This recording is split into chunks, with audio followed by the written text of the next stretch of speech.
Halo sahabat Kians Indonesia, ketemu dengan saya Abi dimanapun Anda berada. Saya ucapkan selamat pagi, selamat siang, selamat sore, selamat malam. Selalu tetap senyum. Oke, teman-teman semuanya, luar biasa. Hari ini saya akan ajak Anda untuk kembali sharing tentang sebuah momentum. Ya, pentingnya sebuah momentum untuk perkembangan bisnis Anda. Ya, untuk menciptakan momentum itu harus dimulai dari diri sendiri. Anda harus antusias, Anda harus semangat. Kalau misalnya Anda antusias, maka itu akan menular. Satu tambah satu, maka momentumnya sudah mulai berkembang ke satu orang. Ya, berkembang. Ya, menular ke orang lain. Satu tambah satu, dua. Ya, dua tambah dua, empat. Empat mungkin tambah empat, 8. Dan seterusnya. Kalau 10 ngajak 10, berkembang seterusnya menjadi 100, 100 menjadi 1000, 1000 menjadi 10.000, 10.000 menjadi 100.000, 100.000 menjadi 1 juta. Itu menggulung terus. Dan itu harus digulung dengan momentum semangat. Ya, belum momentum bisnis, tapi harus ada yang namanya momentum semangat. Anda harus semangat dulu untuk menciptakan momentum bisnis. Kalau sendiri saja itu berat, ya, maka kita tidak bisa ke orang lain. Maka kita harus dari diri sendiri dulu. Nah, jadi kita harus semangat dulu, ya, yakin dulu. Ya, kita percaya, kita jatuh cinta dulu terhadap peluangnya. Kita jatuh cinta dulu terhadap kesempatan emas ini dan jadikan ini sebagai pekerjaan yang prioritas. Ketika Anda memprioritaskan bisnis ini, maka Anda akan menciptakan hasil yang luar biasa. Kalau Anda tidak prioritaskan, bagaimana bisnis yang Anda punya, tim yang Anda miliki itu akan menggulung. Anda harus menciptakan gulungan-gulungan yang dimulai dari Anda sendiri. Semangat itu akan menciptakan yang namanya antusias, energik, itu aura positif itu akan keluar. Ya, program kerja gila-gilaan itu akan muncul dengan sendirinya. Kenapa? Ya, karena orang-orang yang berkumpul adalah orang-orang yang punya tekad yang kuat dan itu menggulung terus-menerus. Orang yang punya tekad yang kuat, berkumpul satu orang, berkumpul satu lagi, berkumpul satu lagi, lama-kelamaan ini masing-masing punya ide-ide cemerlang. Ide-ide inilah yang menjadi modal terbesar Anda untuk sukses. Jadi bukan uang, bukan masalah waktu, bukan masalah tenaga, pikiran, perasaan. Ini hal-hal teknis. Uang ini masalah teknis. Pak, saya nggak punya uang, saya nggak punya modal, saya nggak bisa begini, saya nggak bisa begitu. Kenapa? Karena saya belum punya dana dan sebagainya. Bro, ingat, ini bisnis. Kalau misalnya ini bisnis, Anda perhatikan, bisnis ini bisa membuat sebuah perubahan dalam hidup. Artinya kalau memang nggak punya uang, ini kesempatan kita untuk mencari solusi bagaimana kita punya uang. Pinjam ya pinjam, gadai ya gadai. Ya kan, bahkan ada sesuatu, mungkin saya punya handphone sampai 3 gitu kan. Buat apa banyak-banyak punya handphone? Ya kan, mungkin bisa dijual dulu sementara supaya menjadi modal untuk melangkah. Ya, kenapa? Prioritas utamanya adalah sukses. Sukses butuh jembatan. Mungkin kita harus barter. Mungkin sedikit banyaknya mungkin uang, entah uang di kantong, entah uang di bank, ya kan? Atau mungkin sesuatu yang bisa dijadikan sebagai uang. Nah, ini modal teknis, ini teknis, bukan modal utama. Ya, Pak, saya nggak punya uang. Saya tahu Bapak nggak punya uang, makanya saya ajak Bapak jalankan bisnis ini supaya Bapak punya uang banyak. Hanya saja untuk membuat sebuah jembatan kita harus barter sesuatu, tapi dalam bentuk alat tukarnya adalah uang. Berarti harus punya solusi untuk menciptakan yang namanya uang. Ternyata nggak punya uang, mencari solusi untuk mendapatkan uang. Akhirnya apa? Solusinya ini menjadi jembatan untuk mendapatkan uang yang jauh lebih banyak lagi. Jadi mungkin ya ini jadi alat bantu untuk, ya, contoh misalnya beli pakaian. Ya, pakaian yang rapi membuat identitas Anda sebagai seorang pebisnis. Right. Ya. Anda mungkin menulis pakai pena, miliki pena yang terbaik sebagai seorang pebisnis. Oh, miliki kartu nama. Kartu nama identitas sebagai Anda seorang pebisnis. Bangun bisnis, Anda harus pakai sepatu. Sepatu akan membantu Anda membuat image Anda sebagai seorang pebisnis. Jangan pakai sandal. Bangun bisnis pakai sepatu. Ya, jangan pakai sandal. Jangan pakai celana pendek, jangan pakai kain sarung.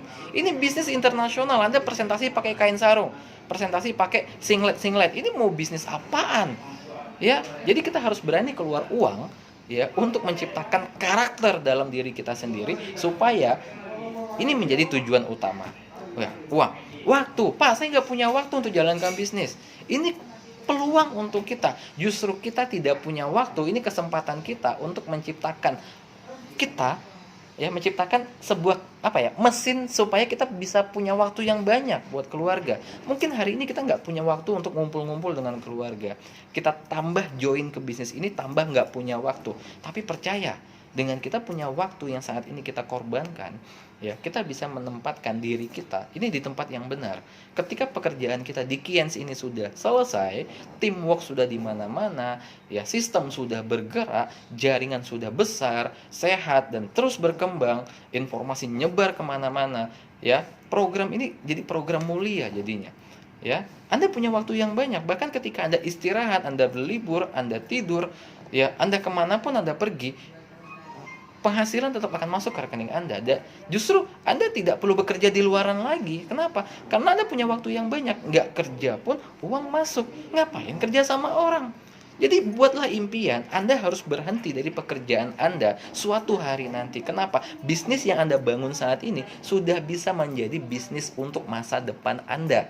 Jadi nggak perlu kita menanamkan seumur hidup harus bekerja sama orang lain.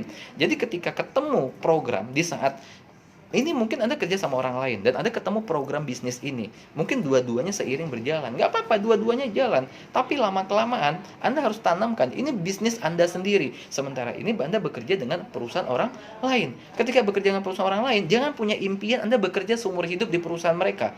Anda hanya akan mengkayakan orang yang punya perusahaan tersebut. Nah, tetapi Anda bangun bisnis sendiri dengan tujuan untuk memiliki kehidupan yang jauh lebih baik. Sehingga impian inilah yang harus Anda tanamkan, bukan impian Anda bekerja dengan orang lain. Gitu. Sampai tua Anda bekerja untuk orang lain, juga Anda tidak akan punya waktu. Justru dengan Anda punya bisnis sendiri, Anda menciptakan suatu mesin untuk Anda punya waktu. Suatu hari pekerjaan Anda selesai, tidur pun Anda, berlibur pun Anda, tidak bekerja pun Anda, penghasilan Anda tetap akan masuk. Nah, inilah yang diincar oleh para pebisnis-pebisnis yang ada di luar. Bebas uang, bebas waktu.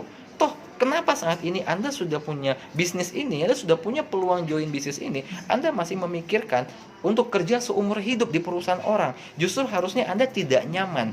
Kenapa? Anda punya bisnis sendiri dan saat ini Anda bekerja sama perusahaan orang di luaran sana. Dan Anda harusnya tidak nyaman dengan kerjaan yang ada di luar. Kenapa? Di luar Anda penghasilan 2-3 juta, mungkin kerja sampai 40 tahun. Tapi di bisnis ini, 2-3 tahun kita kerja, ya kan? Penghasilan kita bisa 40 juta per bulan. Justru kebalikannya yang terjadi. Potensinya luar biasa. Uang, waktu. Mungkin Anda punya kendala saat ini, ya, pikiran atau tenaga Anda. Atau mungkin masalah perasaan di keluarga Anda dan sebagainya. Ini hanya masalah teknis. Uang, waktu, tenaga, pikiran, perasaan, ini hanya masalah teknis. Masalah teknis adalah masalah yang bisa kita atur, bisa kita kelola. Bukan masalah utama. Masalah utamanya adalah Anda belum punya tekad yang kuat untuk menjadi orang kaya. Anda belum punya tekad untuk menjadi orang sukses. Anda belum punya tekad untuk menjadi orang yang terhebat, orang terdahsyat dalam hidup Anda. Anda masih ragu. Kenapa? Mungkin masalah faktor keturunan. Orang tua bukan siapa-siapa. Dan sampai di kita pun kita tanamkan kita bukan siapa-siapa. Mungkin faktor keturunan. Mungkin beberapa ada yang punya alasan, saya tidak bisa sukses, Pak. Saya tidak mungkin. Kenapa? Belum ditanamkan tekad yang kuat ini tadi. Ya, kenapa? Mungkin karena lingkungan. Kita harus keluar dari lingkungan yang negatif. Ya, lingkungan yang tidak mempengaruhi untuk sukses, tinggalkan. Tapi lingkungan yang mempengaruhi kita untuk sukses, pertahankan. Jadi kalau Anda punya teman-teman yang ajak Anda sukses, gandeng tangannya. Ya, jangan berhenti Anda menggandeng tangannya. Kenapa? Karena sama-sama mau sukses. Kalau misalnya Anda masih berpikir ragu dengan orang yang menuju sukses, bagaimana dengan Anda yang punya sikap, ya, tiap hari punya teman-teman yang suka mengeluh. Anda lebih nyaman tinggal sama mereka, ngobrol sama orang-orang yang suka mengeluh, atau Anda lebih nyaman ngobrol sama orang-orang yang pingin sukses? Kita adalah salah satu dari 10 orang yang berkumpul. Kalau orang yang berkumpul itu orang yang hidupnya hopeless. Aduh, pusing saya, uang begini. Penghasilan saya begini, kerja saya begini. Ya kan? Keluarga saya begini. Tiap hari ngeluh. Anda berteman dengan mereka. Tiap hari Anda nyaman hidup bersama dengan mereka. Bekerja sama dengan orang-orang seperti itu. Dan Anda punya sahabat di luar sana yang hari ini mengajak Anda untuk ayo kita ngopi bareng, kita sharing bareng. Ini ada program untuk menuju sukses. Anda nggak percaya sama mereka. Dia menuju sukses. Anda menuju gagal. Anda berteman sama orang sukses atau orang gagal. Anda pilih mana? Ya, hidup adalah pilihan. Ya, kita sudah punya peluangnya saat ini. Hanya saja kita harus menguatkan diri kita untuk menjadi orang nomor satu. Bagaimana kita bisa menjadi orang nomor satu, orang sukses? Kalau nggak bisa jadi nomor satu, belajar untuk menjadi nomor dua. Ya, nggak bisa jadi nomor satu, jadi nomor dua. Kalau nggak bisa jadi nomor dua, kembali belajar dengan nomor satu. Orang nomor satu ini bagaimana caranya untuk mempertahankan dia untuk terus menjadi nomor satu. Jadi nomor satu atau jadi nomor dua. Kalau nggak bisa jadi nomor dua, jadilah orang nomor satu dengan cara belajar dengan orang nomor satu. Jangan pernah mau menjadi orang nomor 3, nomor 4, nomor 5. Karena ketika Anda diskon, hidup Anda tidak akan pernah berubah. Kalau misal mau sukses, Anda harus bertarung untuk hidup Anda sendiri. Ya, teman-teman, ya, sukses adalah pilihan. Ya, semua orang punya pilihan untuk menuju sukses. Mungkin hari ini Anda diajak ngopi sama seorang sahabat dan mungkin Anda berpikir besoklah. Pilihan, ingat, itu pilihan. Nantilah, itu pilihan. Oh, enggak lah, itu pilihan. Siap, bro, itu pilihan. Kapan kita ketemu? Itu pilihan. Artinya, Anda mau rubah hidup Anda mau ambil pilihannya, atau Anda tidak mau ngambil pilihan itu. Ya, sukses adalah pilihan, benar. Ya, kita memikirkan untuk sukses, kita memutuskan untuk sukses. Untuk membuat sebuah keputusan, kita butuh penelitian. Ya, penelitian itu mungkin harus didengar dengan mata kepala sendiri. Programnya langsung dari orang yang menawarkannya, bukan meneliti dengan berkonsultasi sama orang yang tidak melakukan apapun. Orang di luaran banyak lebih sebagai penasehat. Contoh, hari ini Anda mau sukses, Anda belajar sama penasehat atau pembimbing. Penasehat adalah orang yang pintar ngomong, komentator. Disuruh ke lapangan, dia nggak ngerti apa-apa. Semua orang tuh pada tahu kayak gitu. Bahkan orang tua sama anaknya juga kan berpikir bahwasanya, ya, penasehat. Ya, beberapa mungkin sahabat berpikir sama seseorang itu penasehat. Tapi kalau misalnya mau sukses, Anda harus menjadi orang yang mau belajar sama pembimbing. Orang pembimbing, dia belajar, dia melakukan, dan dia berbagi. Sehingga pada saat dia punya peluang, program, dia berusaha untuk mengajak kerjasama dengan orang-orang di luar sana. Ya, ayo teman-teman, ya, jangan pernah punya mental tempe, mental kerupuk, mental kaca, mudah hancur, mudah retak. Anda harus punya mental baja. Ayo sukses bersama kita, sukses buat kita semua. Go Diamond.